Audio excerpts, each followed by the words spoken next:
Poor మున్సిపాలిటీలో ఉన్నాం. Ameenpur municipality అంటేనే కబ్జాలకు అడ్డా. నేను చిన్నప్పటి నుంచి ఇక్కడే పెరిగిన.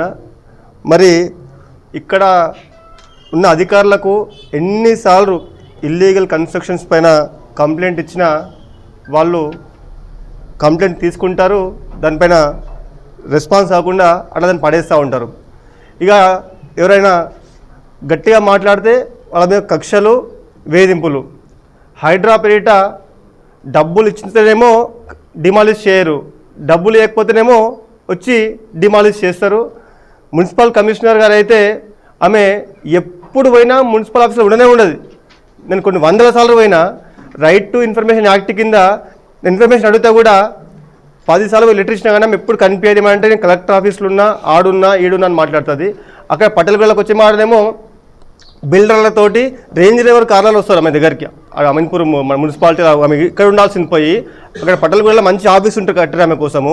అక్కడ పోయి జనరల్గా ఎట్లుంటుంది అంటే ఎవరైనా బాధితులు బైక్ పైన, కార్ పైన వస్తారు ఆమె దగ్గరికి. అక్కడ డీలింగ్ కోసం రేంజ్ డ్రైవర్ కార్లలో వచ్చి అక్కడ మాట్లాడుతూ ఉంటారు. నిన్న ఏమైందంటే ఈ మధ్య జనరల్గా ఏమైందంటే వాళ్ళు ఎవరైతే అనుసంధానంగా క్లోజ్గా ఉంటారో వాళ్ళ ఈ కన్స్ట్రక్షన్స్ యాక్టివిటీస్ నడుస్తూ ఉంటాయి. ఇక వాళ్ళకు నచ్చకపోతే వాళ్ళు అడిగిన డబ్బులు ఇవ్వకపోతే వస్తారు, డిమాలిష్ చేస్తూ ఉంటారు.